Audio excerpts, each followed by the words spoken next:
que ya están aquí con nosotras y nosotros.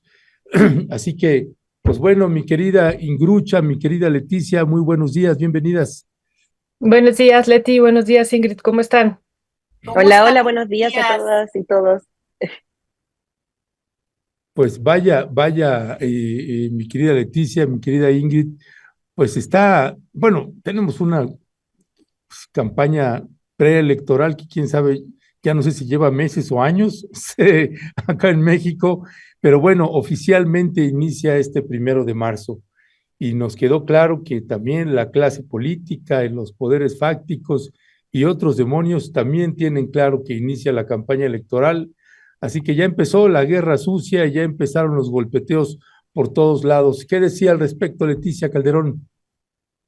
Bueno, pues primero buenos días y efectivamente qué fuerte ha estado y claro, como hemos jalado tanto, no solo el proceso electoral en sí, sino el mismo sexenio que ha sido tan intenso, tan fuerte, realmente lo hemos vivido día a día en el sentido de ir acompañando y además saliendo una cantidad de información que creemos que, digamos, ya va a ser la nota y de repente al siguiente día hay otra cosa y creo que eso es parte de lo que hemos vivido y se suma, obviamente, a este proceso electoral donde, bueno, la oposición no acaba de aportar algo concreto, no nos dice en concreto qué ofrece, bueno, no nos dice, pero ya sabemos, vamos. Pero el punto es que creo que a raíz de que ya la incursión de Xóchitl Gálvez, bueno, sí hubo un giro, ya se personalizó en alguien un poco esta cosa de que creemos, y es parte de la fantasía que tenemos todos, de que el proceso electoral son las personas que están encabezándola y no las miles y millones de personas que están atrás, los proyectos en sí mismo y todo esto que al final de cuentas es lo que hace todo un proceso político en cualquier país y vaya, en nuestro país por supuesto.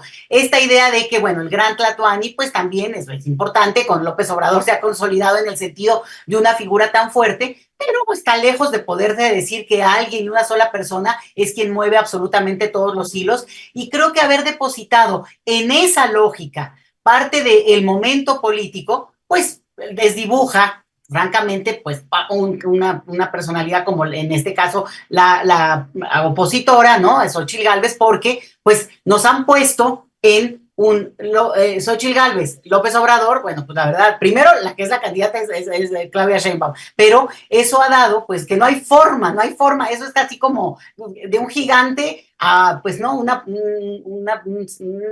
no quiero ofender, algo pequeño, vamos, ¿no? Que iba a decir otra cosa, pero algo pequeñito. Entonces, yo creo que el golpeteo ha estado en esa dimensión, Ernesto, Violeta, Ingrid, es decir, que ese golpeteo va aumentándole pues para tratar de inflar un poquito a ese personaje en el entendido de que atrás de todo esto pues hay un sinfín de procesos, momentos, personajes, intereses de uno y otro lado. Y por supuesto, el gran actor presente, y eso no se nos puede olvidar, los intereses de Estados Unidos. Porque vaya que han tenido una intervención y una presencia histórica y no digo ni siquiera de este siglo, digo, es parte de nuestro inicio como nación. Entonces, creo que ahora se han sacado un poco más la presencia en términos de una evidencia que no habíamos visto nunca, así tan burda y tan casi en tiempo real, ¿no? Entonces, vaya días que nos están tocando, bueno, vaya tiempo, pero estos días creo que han estado especialmente movidos.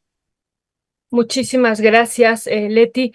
Ingrid, pues hemos dicho ya durante varios días estas publicaciones que ha habido, lo de ProPublica, agarrando y tomando información de la DEA o de la DEA, enviándole la información que tienen que publicar, ¿no?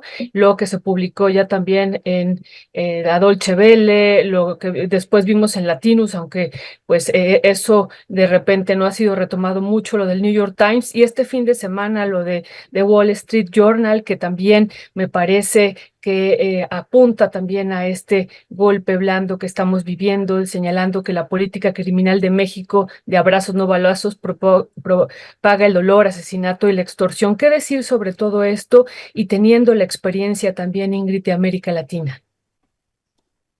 Bien lo dices, Violeta, al utilizar la palabra golpe blando, porque efectivamente son operaciones que hemos visto en la historia reciente de Latinoamérica ya muchas veces, son de manual. La verdad es que si uno se pone a revisar la experiencia comparada, sobre todo yo siempre pienso en Brasil cuando comparo, digamos, la situación de México. Y por supuesto tenemos exactamente los mismos intervinientes que operaron, por ejemplo, en la caída de Lula. Y donde la caída de Lula precisamente se produce cuando hay una elección, cuando hay un segundo gobierno del mismo partido, y cuyo objeto tuvo tratar de socavar la figura de Lula como persona sobre la cual estaba sentado ese movimiento. Y en ese caso se instala la idea de la palabra corrupción, ¿no? Lula es corrupto. Acá estamos jugando con el narcotráfico, entonces el presidente es narcotraficante, pero más o menos lo mismo porque la idea es deslegitimar una figura muy fuerte que sostiene un movimiento. ¿Para qué? Con el objetivo de que la próxima, digamos, el próximo gobierno, quien esté como segunda parte o segunda fase de ese progresismo, pueda ser más fácil desestabilizarlo. Y así vimos como a Dilma, luego de votar a Lula, todas las fuerzas fueron contra ella, pero ya no estaba la figura de Lula detrás, en el sentido de que ya se había deslegitimado con esta idea de la corrupción, y por lo tanto ya votar a Dilma fue mucho más sencillo, ¿no? Y no sé si ustedes vieron esos juicios que le hicieron a Dilma, que no tenían absolutamente ningún sentido, donde apelaban a argumentos casi religiosos, pero es algo que hemos visto y que se puede hacer. Yo, como lo veo acá, y probablemente les sorprenderá a algunos que estemos en defensa de la 4T, así casi que vestida de guinda, porque en el fondo estamos viendo una operación que es muy peligrosa y que sí hemos tenido experiencia latinoamericana, y por lo tanto como izquierda hay que unirse en torno a esta injerencia, porque la injerencia, y no solamente en Brasil, la hemos visto en Ecuador, la hemos visto en Perú, en Bolivia, o sea, cómo han votado con ayuda de los estadounidenses gobiernos completos, y por lo tanto, la lucha aquí está sobre la soberanía, creo yo. ¿Y cuál sería como el objetivo, como o quién estaría detrás?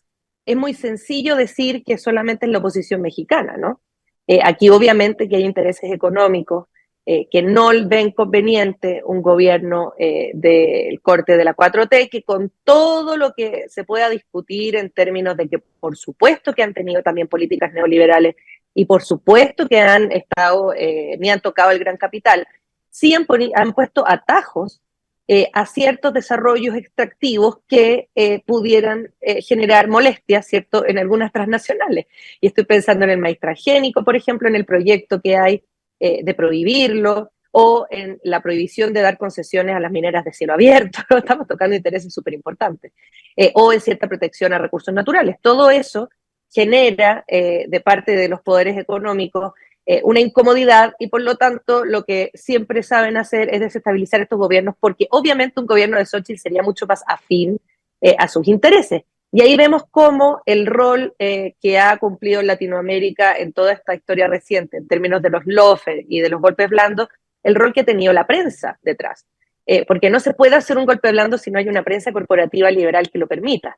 Y aquí tenemos prensa, tanto nacional como internacional, prensa que tiene, obviamente que está sujeta a intereses. El New York Times es un periódico que no solamente está avalando esto, sino que también ha justificado la guerra contra Irak, digamos, y que ha tenido incluso reportajes donde se desestima la lucha del pueblo palestino y se apoya, digamos, el genocidio. Entonces, vemos que hay esta prensa muy grande que trata de asentar narrativa que es funcional al poder, y cuyo objetivo es precisamente ese, ¿no? Desestabilizar. Y así tenemos al New York Times, al Washington Post, hoy día tenemos, todos los días están saliendo distintos reportajes, entonces hay que estar muy atentos viendo qué información está saliendo y de dónde viene.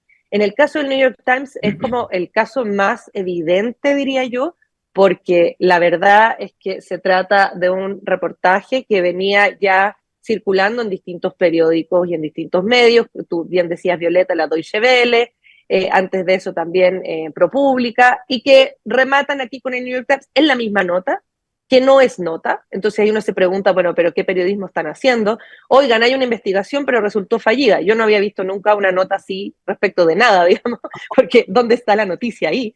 Entonces viene el New York Times con esta nota que es desastrosa porque no tiene argumento, no tiene prueba, no tiene nada, con una periodista, ¿cierto?, que envía una carta con esa prepotencia que tiene el New York Times y que tienen estos poderes del primer mundo de venir y mandarle una carta al presidente de la República, decirle, oye, poco menos que con tono de extorsión, contesta o te voy a poner esto en contra tuya. Y hay se devela, digamos, esta información en una mañanera que yo aplaudo la forma en cómo se manejó. Me da lo mismo el teléfono, y ahí podremos discutirlo, pero me encanta la manera en cómo se manejó.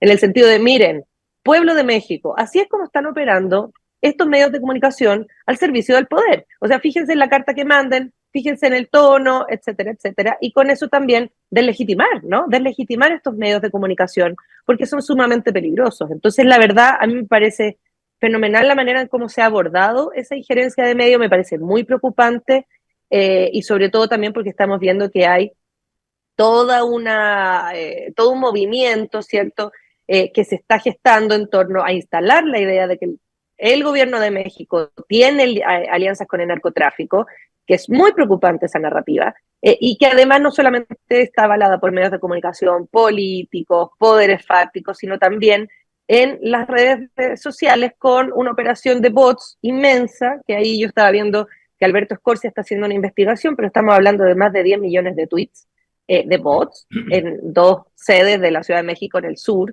con una operación de bots que nunca se había visto. Entonces la guerra sucia está, pero que arde. Ahí lo dejo. Gracias, gracias, mi querida Ingrid. Leticia, esta parte de estos golpes blandos, hay muchos antecedentes en varios países de Latinoamérica, particularmente muchos de Sudamérica, pero me quedo pensando en la cuestión del antídoto. ¿Qué presidentes, después de las experiencias que ya se han tenido, pues han implementado algo al respecto? Yo, desde mi punto de vista, una de las aportaciones importantes que ha hecho el presidente López Obrador fue salirse de la caja, es decir, en materia de la percepción y la imagen que hay o que había de agencias como la DEA o la CIA o de medios de comunicación que en otro momento, pues cómo vas a hacer las críticas al Washington Post, al New York Times, etcétera, etcétera, pues que simple y llanamente creo que el presidente pues ha colocado también en el centro del debate pues el escrutinio a estos medios de comunicación, y que esta parte me parece importante. No sé si eso es suficiente o no. ¿Cuál es tu valoración al respecto? Mira, suficiente no, pero sí es un cambio en términos de la lógica que se ha dado durante décadas, porque al final de cuentas, bueno, es un escenario en el cual juega mucho, lo sabemos muy bien, justo esto, las redes sociales, las formas alternativas de enterarte. Yo pensaba, bueno, y no me meto en eso demasiado porque aquí está la experta Ingrid, pero imagínate el tiempo en que se dio el golpe en Chile, ¿no? Hace 50 años, que hubiera habido la capacidad de movilización, de enterarte de qué estaba pasando, de tener la información de ciertas cosas. Bueno, es obvio que estaríamos contando muchas otras historias distintas de cada uno de los países. Incluso de manera muy reciente pensaba y decía Ingrid el caso de Brasil, que yo conozco muy bien, pero lo que es interesante es cómo Lula en su momento, bueno, su estrategia fue, mientras soy inocente, entonces 550 días en la cárcel. Digo, y luego regresó de sus propias cenizas. O sea, es un personaje y es un país también impresionante, ¿no? Pero ahí como que funcionó tal cual y no hubo forma de revertirlo, aún con la capacidad de uso de los medios, pero porque no hubo tampoco ese otro, digamos, plano que sí se ha tenido en México. Y que, ojo, yo creo que no de la manera como lo vemos aquí con López Obrador, pero Petro en Colombia también está reaccionando y no dejando pasarlas. ¿Por qué? Porque lo que vimos es cómo ese manual, los hijos del presidente en Argentina, en Brasil, ahora en Colombia, bueno, obviamente en México, al que me digan siempre es como esta extraña cosa donde los hijos, claro, una cosa tan sensible para cualquiera que es padre o madre, pues obviamente, y sobre todo si no están involucrados y si directamente tienes la constancia de que no se están metiendo en líos, porque el hijo de Biden, vaya que ha estado metido en líos, ¿eh? Y entonces, digamos, acá resulta que los hijos de los presidentes de acá no lo han estado, o en su momento claramente se sabe que los hijos de Marta Sagún están y estaban metidos en temas delicados, los encubrieron y de repente, ¿dónde quedó la bolita? Y ahí, porque son empresarios y siguen siéndolo. Entonces,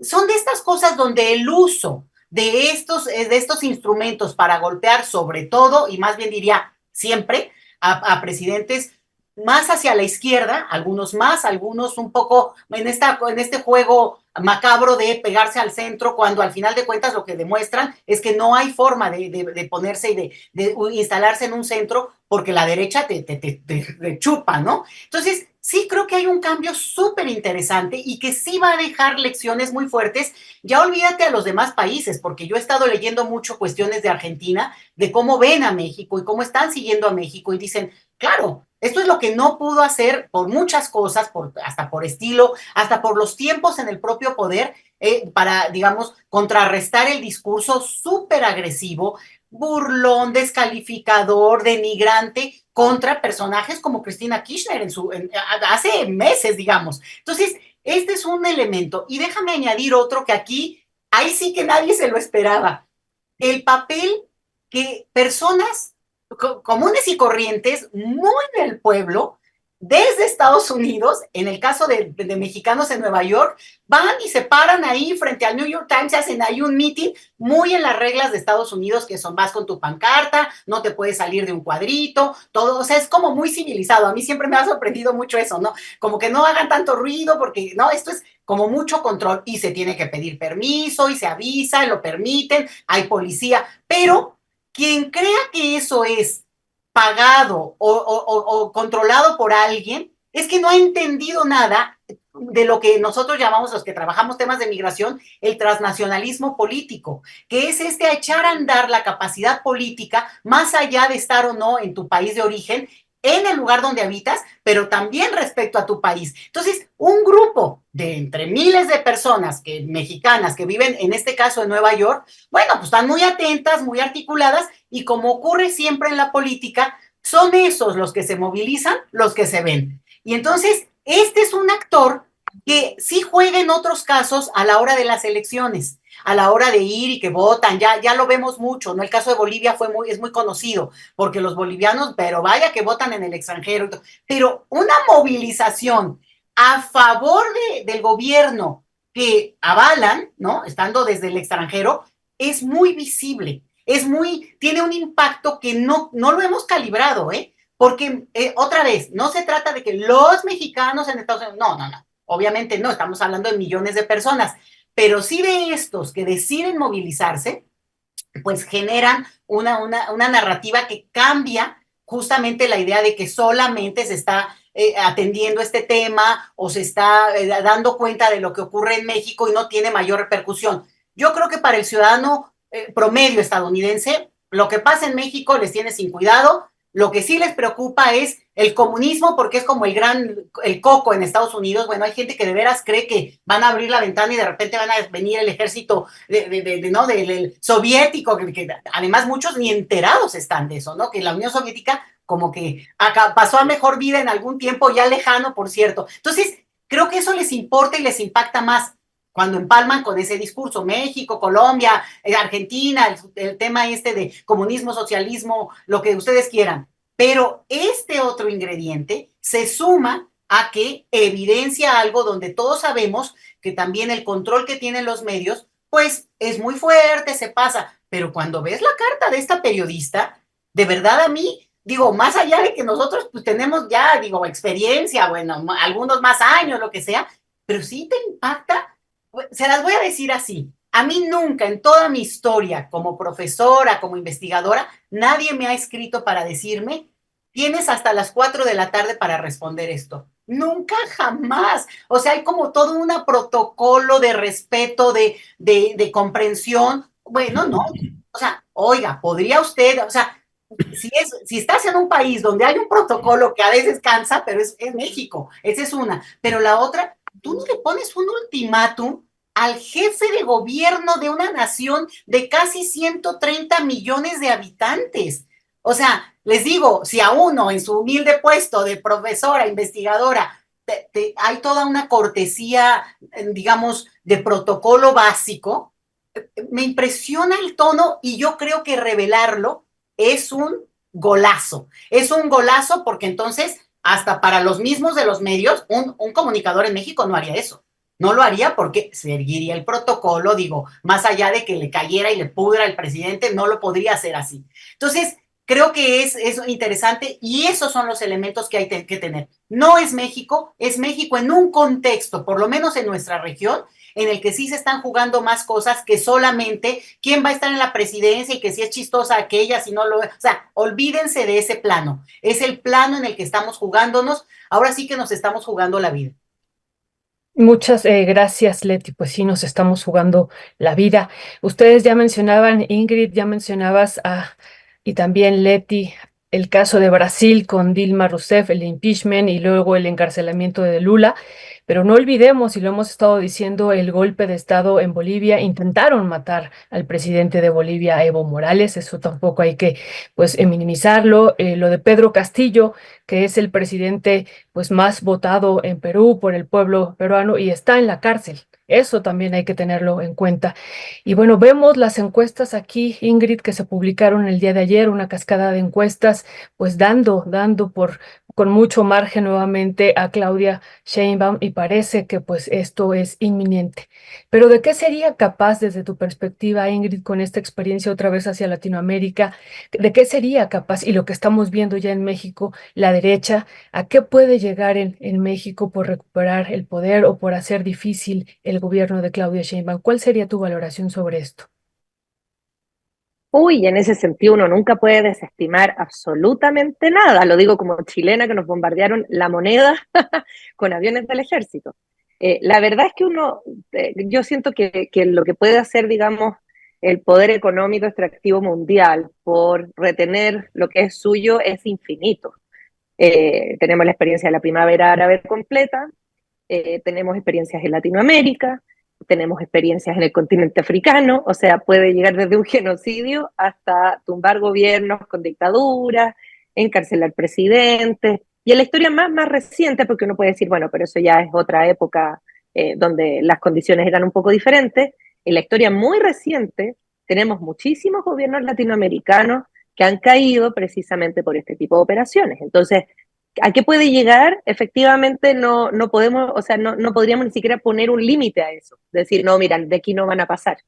Y en ese sentido, yo al menos estoy pensando, porque es imposible cambiar las condiciones en las que estamos hoy en términos de la elección que viene. Es decir, Claudia Sheinbaum supera con creces a cualquier otro competidor que tenga al lado. Y con creces es imposible de revertir ni en un corto ni en un largo plazo, porque es muy grande la diferencia, muy amplia.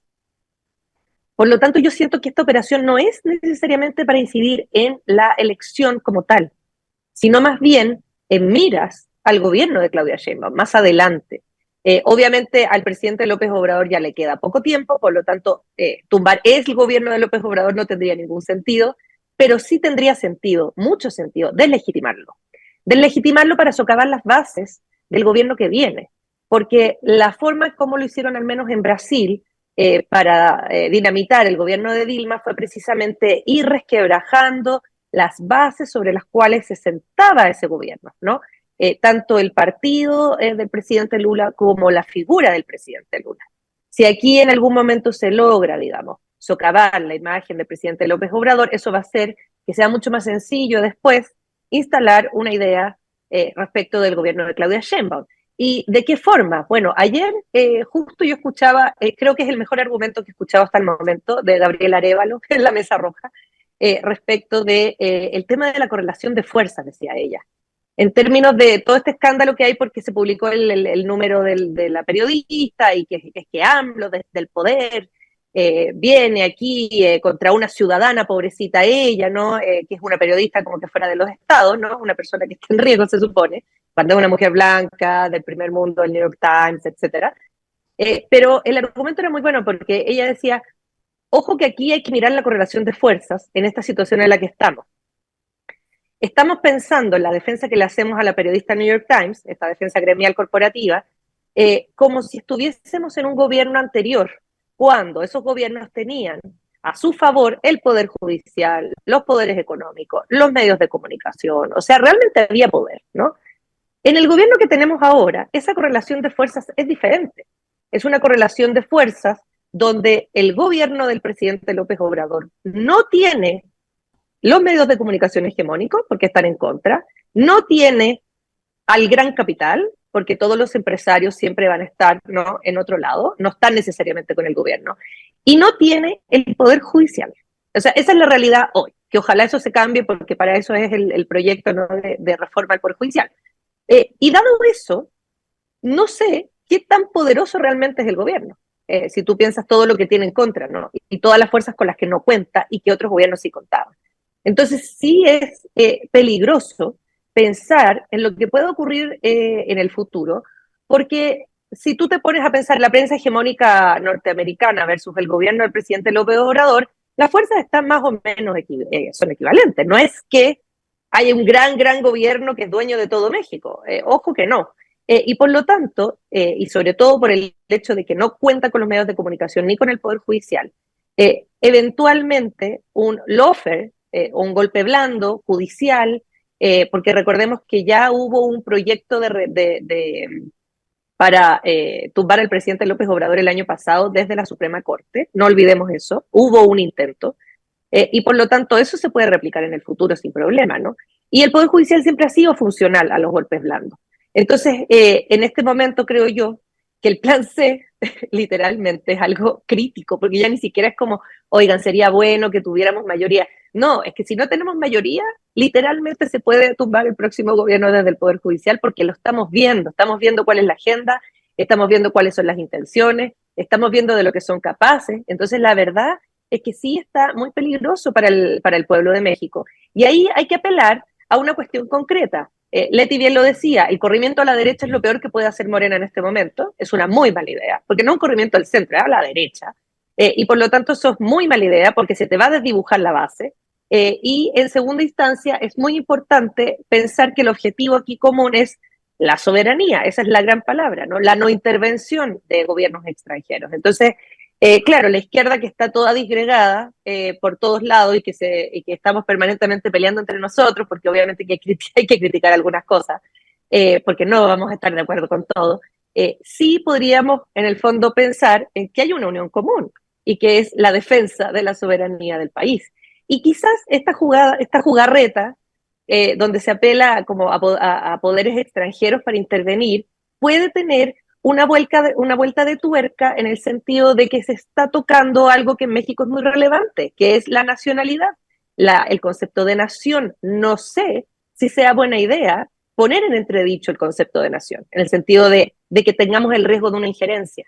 Y en ese sentido también pienso que quizás esta jugarreta se les va a ir para el otro lado, en el sentido que va a generar más unión de la que había, porque la unión ya es en torno a evitar la injerencia norteamericana. Entonces puede que les salga al revés, pero vamos a tener que estar expectantes y muy atentos. Perdón, lo dejo ahí. Gracias Ingrid.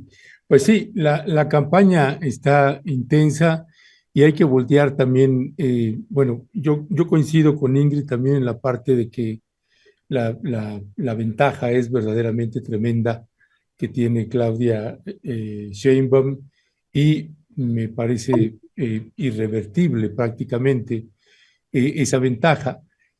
Pero la guerra va a seguir. Por ejemplo, Violeta y yo estamos dando un seguimiento a la tendencia. Si puedes poner la imagen de la tendencia el día de hoy, las tendencias en redes sociales, y pues lleva semanas así, la número uno, narcopresidente AMLO. Hoy Eso, está el 10, ¿no? Está el número 10. sí, sí, este es, por ejemplo, a partir de las 9 de la mañana, ¿no? Y te asomas a las 3 de la tarde, a las 10, cualquier hora, y está hasta arriba, siempre narcopresidente AMLO y narcocandidata Claudia, narcodictador AMLO y Xóchitl presidenta, ¿no? Xóchitl Gálvez presidenta. Todo está clarísimo que va a ser la articulación. Creo que hay una parte que ellos, por más que se paren de cabeza, que es esta imagen de Xóchitl que tenemos, por favor, mi querido Cristian, y que pues es algo que pues tienen que asumir que pues si está llamando esta mujer a que se vote por ella, pues está llamando a que se vote por Alejandro Moreno y está llamando a que se vote por el PRI. y eso ya de facto es una losa y una estocada a ella misma y a su propia campaña, es inmolarse prácticamente. Pero bueno, esta guerra sucia va a seguir, y yo les plantearía, porque hoy es un día especial, que también haremos allí, bueno, habrá un anuncio especial que se hará en unos minutos, y vamos a cerrar la mesa hoy a las 10:45 porque tenemos otra entrevista, y a las 11 tenemos el enlace para la conferencia de prensa. Así que en esta reflexión de análisis político, mi querida Leti, antes de hacer los anuncios, ¿cuál sería una reflexión final del momento político que tenemos previo ya al arranque de las campañas, donde, por cierto, hay una convocatoria importante de Claudia Sheinbaum para el Zócalo de la Ciudad de México, que también marca pues las enormes diferencias que hay entre una candidata y otra? Pues Xochitl no tendría la posibilidad de hacer una convocatoria así. Claudia, sí. ¿Qué decía al respecto, Leticia? Varias cosas. Mira, en primer lugar, yo creo que es muy importante el hecho de que ya por fin entremos a las campañas para que esto ya se pueda hablar. Han dicho que va a haber propuestas, queremos escucharlas porque nosotros conocemos, digamos, en términos generales, el modelo a lo que apela y apelará Claudia Sheinbaum con sus puntos que ha ido añadiendo y lo que sea. Pero no sabemos cuál será el planteamiento para realmente poder contrastar con el frente opositor, digamos. Pero también decir que aunque se habla esto de la gran distancia en términos de la estadística del día, de los resultados del día de las encuestas, hay que tener mucho cuidado, no confiarse un solo día porque ya hay puestos preestablecidos, ya hay esos pluris que si tienen tal porcentaje de votos, entran. Y son gente, algunos impresentables, de donde me digan, de un lado y del otro, ahí yo no me voy a poner a defender.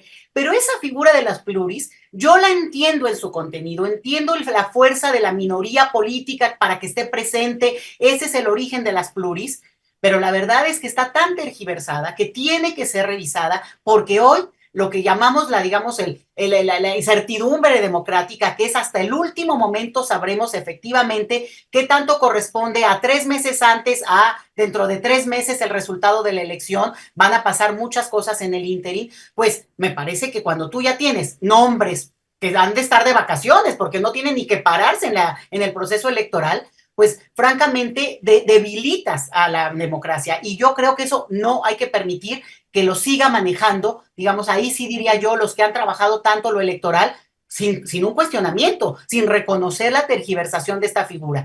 La otra son las redes sociales. Miren, a mí me encanta, me divierto mucho, me río todo el tiempo, porque además acabas conviviendo con gente mayor que tú, menor que tú, con gente que podría ser tus hijos, y entonces de repente estás así en un acalorado debate, pero es una fantasía.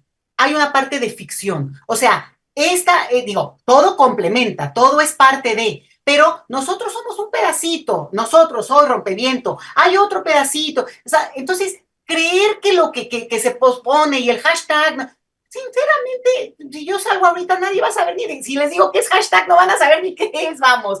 Se quedó hasta en un lugar muy acotado que es el Twitter, ahora X o lo que sea. Entonces, también yo creo que es como una inversión que están haciendo, que claro que tiene un peso, que tiene un impacto. Yo lo veo con WhatsApps ¿no? De algunos grupos que digo, bueno, pero en su fantasía, pues no queda, pues no empata, porque cuando tú tienes un presidente que además se para y al siguiente día dice, a ver, demuéstramelo, pues o sea, no es tan fácil como toda esta, que hay la presunción. Y además, como bien lo dijo Ingrid, López Obrador está por terminar su sexenio. Entonces es también un nivel francamente, casi yo diría hasta de estupidez decir lo vamos a tirar. No lo duden, que el día que concluya su mandato van a decir, por fin lo sacamos. O sea, así de delirantes. Pero no dudo que pueda estar esto. Y la otra cosa que también creo que es importante es que de lado, porque las estadísticas lo han mostrado mucho y a mí me parece un dato muy interesante, no solo la gran distancia que dice la estadística electoral al día de hoy. Ojo, no voy a dejar de decir, atención con eso, no confiarse y al contrario, jalarla más, desnudar más a esa oposición. Pero el punto es los negativos, porque ese es un punto fundamental. Durante meses, Xóchitl Gálvez se dedicó a decir, es que no me conocen. pero es que ya la conocen. Y es que no hay un día que no haga una pifia. Y una pifia que es, pues, el meme, el chiste, que ahí sí, por como somos en México y para todo el mundo seguramente, pues es lo que trasciende más. Al final acaba trascendiendo más. No hay quien no sepa que Xochitl come chicles y los pega abajo de las sillas, digo, ¿no? O de la nalguita, porque de plano ya lo confesó también. Bueno, ¿no? Entonces, sí me parece que en su propia campaña, que a lo mejor es a propósito, porque si no, ¿de qué hablarías desde Xochitl? Todo el tiempo nada más está diciendo cosas que al final de cuentas no tienen mayor trascendencia. Sin esas pifias, pues no pasaría de el comentario chistorete, ¿no? Que hay sobre ella. Pues chistorete por decirlo bonito, para no decirlo así como muy, muy agresivo. Pero sí creo que equilibremos eso, ni las redes construyen del todo una narrativa, no que no influyan, obviamente, pero esa es una. Y la otra es que también esta estadística es retrato de un día, hay que fortalecer el trabajo para que efectivamente, como se va a ver este viernes a las 4 de la tarde en el Zócalo, pues habremos quienes acompañaremos ese proceso por libre voluntad y ganas de estar ahí. ¿Por qué? Pues porque es un momento histórico, vamos, yo nada más por eso, y me encanta saber que soy, digamos, actor, actriz del momento histórico que vive mi país. Pues ahí estaremos haciendo la cobertura y esta mañana el presidente pues ha dicho, les voy a dar un consejo a las y los candidatos que vayan a los domicilios y pues sí, eso se teje con lo que tú estás diciendo, Leti, pero bueno, no sé, Ernesto, si vamos a pasar ya al anuncio. No, una intervención más ahí. Bueno, entonces, sobre esto, querida Ingrid, sobre esto que dice el presidente, e insisto, tejiéndolo con Leti, pues hemos estado también a lo largo del sexenio platicando con las personas, ¿no? De varias dependencias que están yendo a las casas en varios estados de la República.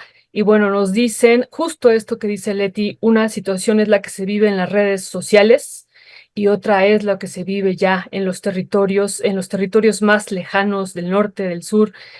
Y bueno, eso me parece a mí una reflexión importante, no descuidar lo que dice Leti, no confiarse, pero también ver hacia estos territorios, porque de repente vemos, ¿no? El 80% en algunas encuestas de popularidad del presidente López Obrador y varias gente dice, ¿y de dónde sale eso?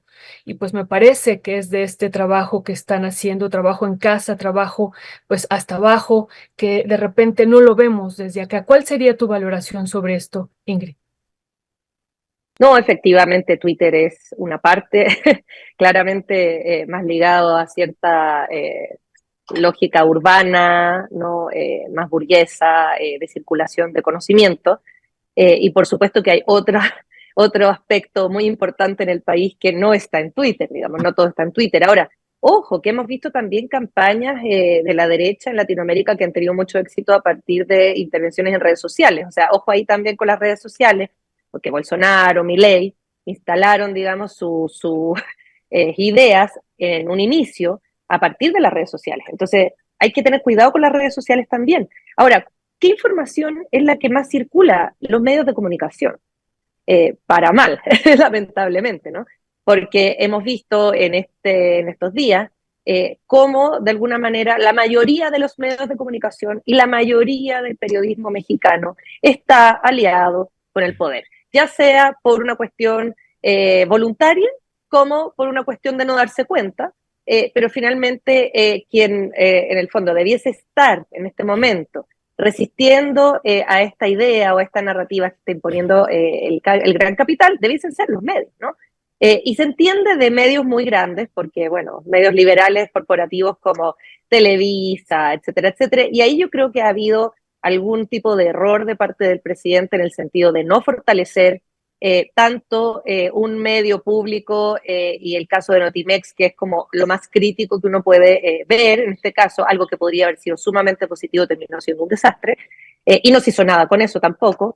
Y yo creo que ahí hay un tema, es decir, la falta de medios fuertes desde el Estado, creo que no abonan en esta lucha de narrativas que tenemos hoy en día. Y por lo tanto, siento que esto que pasó con Notimex, el hecho de que también se le den todavía fondos a medios como Televisa y otros, que me parece un error, porque no debiese haber fondos para los medios corporativos de parte del Estado, ninguno. Ojalá que tronaran, ojalá que quebraran y no existieran más, digamos, ojalá que mueran esos medios. La falta de medios públicos más potentes como poderosos, ¿no? Para contrarrestar esto. La mañanera sí es un muy buen elemento. Sin embargo, viene un gobierno de Claudia Sheinbaum donde no sabemos si se va a poder sostener eso de la mañanera, porque eso tiene mucho que ver con el carácter del presidente. Porque él está dispuesto, digamos, todos los días a levantarse a las 5 de la mañana y tener una mañanera de infinita, ok, y tiene él esta oratoria, pero yo no sé si Claudia Sheinbaum va a ser, le interesa o está dentro de su programa tener este espacio diario, y si no lo tiene, va a haber que contrarrestarlo con algo.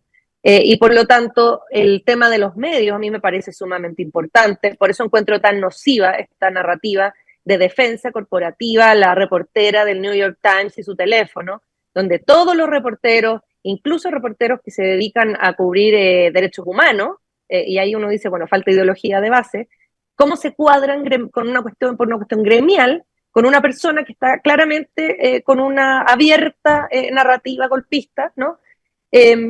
Y por lo tanto, ahí uno se da cuenta de que los medios de comunicación sí están del otro lado.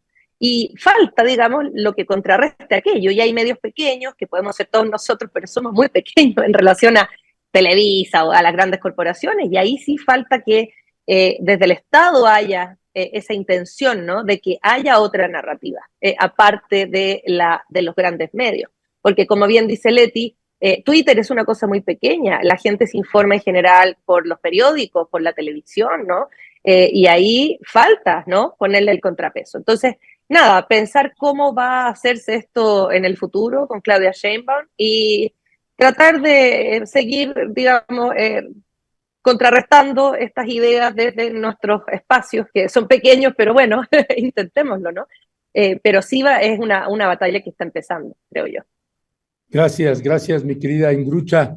Pues ahora sí entramos aquí al anuncio que tiene nuestra querida Leticia. Arránquese, mi querida Leti. Gracias, Ernesto, Violeta. Oigan, bueno, primero, ¿no? Pues como los protagonistas de este espacio que además seguimos tanto en tantos días y momentos en que hay cosas tan interesantes.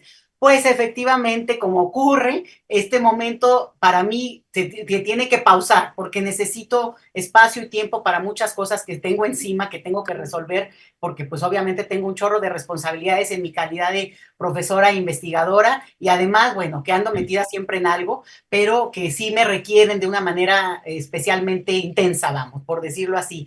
Y por eso, pues obviamente necesito tener cierto espacio aquí también los martes. Agradecerles muchísimo por este tiempo que ha sido, ya no sé ni siquiera bien cuánto tiempo hemos podido estar juntos, pero han pasado tal cantidad de cosas, estando en México, estando fuera del país, casi que como corresponsal también hubo chance de conectarnos. Y ha sido una delicia compartir con ustedes este tiempo, platicar. Bueno, yo digo que la más radical de todas las que yo he conocido es Ingrid, porque digo, además, ¿no? Es como, no sé si Ingrid va a saber, pero hay esa caricatura de la niña, era un anuncio, ¿no? De esa niña que le dan un pancito con mantequilla, así, y que lo va a comer muy, muy elegantemente, y de repente, Ingrid es tremenda, porque es así, toda linda, pero va al punto y me encanta, porque entonces te jala, no te permite que te pongas justo en el centro, no, vamos, ¿no? Y entonces ahora decía que les quiten todos los recursos, pues no son negocio, ¿eh? No son negocio los medios de comunicación masiva. Entonces, realmente la audiencia que tienen es producto en gran parte por el recurso que el Estado les da. Entonces, si hubiera un poquito de ese recurso hacia otros lados, yo creo que es parte de una estrategia que se tendría que seguir, Ingrid, y es que no puede recargarse en la personalidad tan fuerte de alguien, me desvié tantito, pero quiero decirlo, sino generar justamente estas 1000 mañaneras que estén a cargo de muchas más personas y no necesariamente una sola protagonista como será Claudia Sheinbaum. Pero bueno, me desvié y regreso. Gracias, de verdad. A todos los que nos han seguido, escuchado, a quienes he conocido, gracias a este maravilloso espacio, pues que he conocido y reconocido en otras partes fuera de aquí de pantalla, ¿no? Que ya hasta amigos ya nos hemos hecho, ya hasta somos miembros de algunos chats y después nos podemos reencontrar. Entonces, habrá oportunidad seguro, porque pues obviamente esto está apenas empezando, apenas es la primera parte de la cuarta transformación que no se da en un tiempo tan limitado. Ojalá fuera así, pero no, toda transformación lleva su tiempo y sobre todo cuando es pacífica y por la voluntad de la mayoría, como entiendo yo que estamos nosotros en ese compromiso. Entonces, pues, ¿qué decirles, Ernesto? Nos conocemos de hace mucho tiempo. Violeta, un gusto enorme también haberte conocido, ¿no? Y bueno, yo estoy hablando como si me fuera a ir del país, pero no, nos vemos el viernes, pero nada más para efectos de este espacio. Y bueno, Ingrid, Edu, que también se despidió y seguramente por ahí verá esto, mandarle otro beso. Ahora yo, en mi calidad de agradeciendo, saludando y celebrando que existan 1,000,000 de espacios como este. Muchas gracias, mi querida Leticia. Pues Ingrid, si tienes algún comentario también aquí para nuestra querida Leti.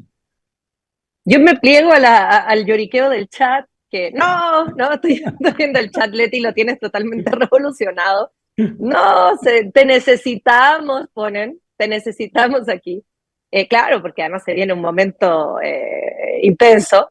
Y nada, yo agradecerle a Leti por este tiempo compartido que fue fenomenal. Yo también perdí la cuenta, Leti, porque esta situación es tan intensa que uno ya ni sabe cuánto tiempo lleva aquí. Yo creo que Violeta igual, ¿no? Estamos todos así como, y ya uno pierde la cuenta, pero siento que llevamos una eternidad en estos comentarios, en esta cosa de la mesa, que ha sido una tremenda experiencia y muy, muy, muy, muy, muy enriquecedora, al menos para mí, haber compartido contigo.